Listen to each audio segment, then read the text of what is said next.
अखंडानंदबोधाय शिष्यसंतापहारिणे सच्चिदानंदरूपाय तस्मै श्रीगुरवे नमः। रमैया राम नमो नमः। रमैया राम नमो नमः। रमैया राम नमो नमः।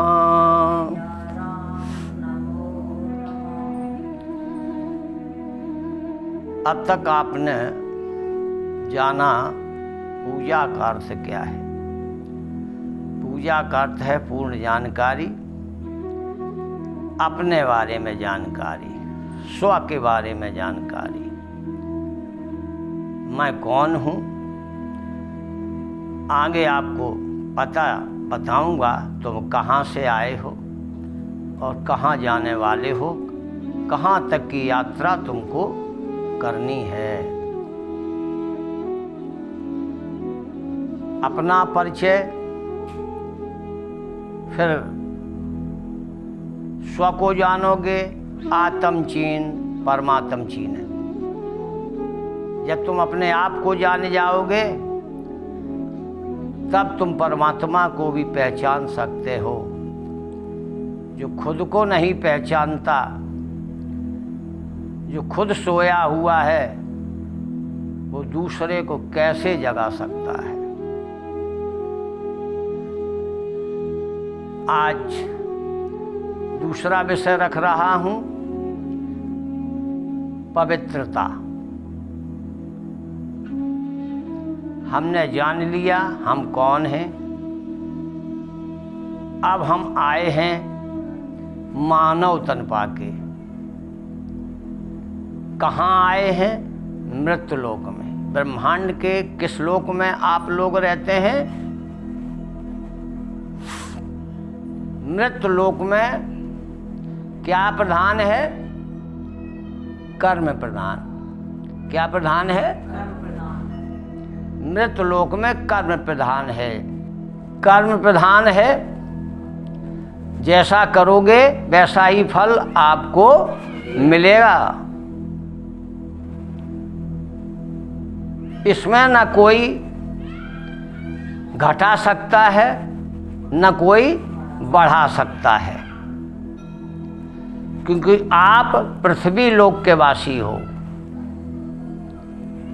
देवता अपने अपने लोकों के वासी हैं। आप कर्म क्षेत्र में इंसान बन के अपने रोल को अदा करने आए हो। पृथ्वी का देवता इंसान है। इंसान के सहारे ही न जाने कितने जीवों की जीविका जुड़ी है।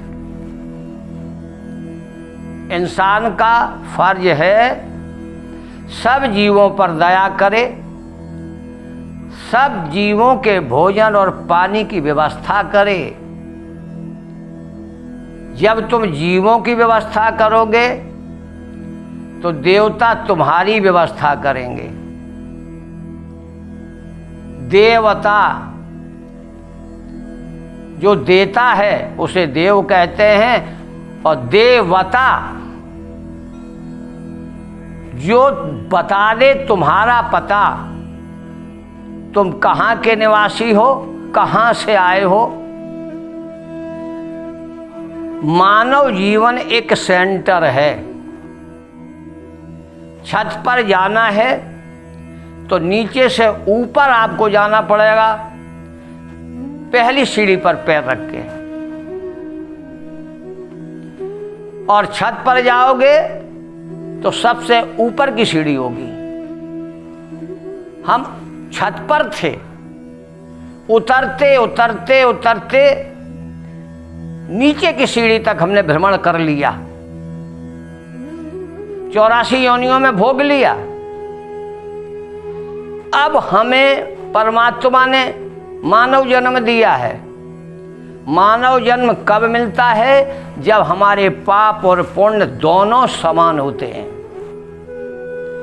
तब परमात्मा दया करता है और एक हमें मौका देता है। ये सेंटर है, यहां से आपको नीचे जाना है या ऊपर जाना है। 9 सीढ़ी हैं, 4 ऊपर 4 नीचे, आप बीच की सीढ़ी पर खड़े हैं। आप मानव हो, आपको मौका दिया गया है। आप चाहो तो नीचे उतर जाओ, आप चाहो तो ऊपर चढ़ जाओ।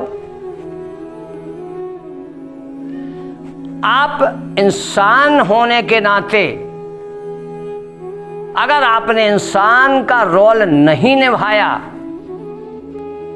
तो आपको एक सीढ़ी नीचे उतार दिया जाएगा। तो फिर नीचे जाने के लिए कितनी सीढ़ियां शेष बची और ऊपर जाने के लिए कितनी सीढ़ियां बढ़ गईं? इसी तरीके से यदि आपने शुभ कर्म किया, इंसान का फर्ज निभाया, तो आप ऊपर एक सीढ़ी चढ़ जाओगे तो नीचे की सीढ़ी बढ़ जाएगी, ऊपर की सीढ़ी कम हो जाएगी। इसीलिए मानव जन्म में पाने के लिए देवता भी तरसते हैं। हम सब सौभाग्यशाली हैं कि हमने भारत भूमि में जन्म लिया है, क्योंकि ये भारत भूमि पवित्र भूमि है, कर्म भूमि है। यहाँ जैसा करोगे उसका फल मिलता है। अन्य देशों की भूमि पवित्र भूमि नहीं है। भारत देश योगियों का देश है, आध्यात्म का देश है, सन्यासियों का देश है, पवित्रता का देश है। जितने भी अवतार हुए हैं भारत में हुए हैं, जितने भी पवित्र तीर्थ हैं भारत में हैं, जितनी भी पवित्र नदियां हैं भारत में हैं। तो आप कहाँ रह रहे हो? बड़े भाग मनुष्य तन मिला, दूसरा भाग भारत में जन्म मिला। अब आपको चूकना नहीं है, अब आपको ऊपर देखना है, ऊपर जाना है, नीचे नहीं। तो ऊपर जाने के लिए कहीं भी आप जाओ, नीचे जाओ या ऊपर जाओ, छोटे प्रोग्राम में जाओ या बड़े प्रोग्राम में जाओ, छोटी बड़ी तैयारी भी करना पड़ती है। इसी तरीके से जब हम परमात्मा की ओर बढ़ते हैं तो हमें तैयारी करनी पड़ती है। यदि पहले से आपकी तैयारी है तो फिर आपको भय नहीं लगेगा, और आपकी तैयारी बिल्कुल नहीं है और जाना पड़ा तो तैयारी करने में देर भी हो सकती है, घबराहट भी हो सकती है। क्या करें, हमारे पास ये नहीं वो नहीं। तो मैं तुम्हें तैयार कर रहा हूं। तैयारी आपकी क्या है?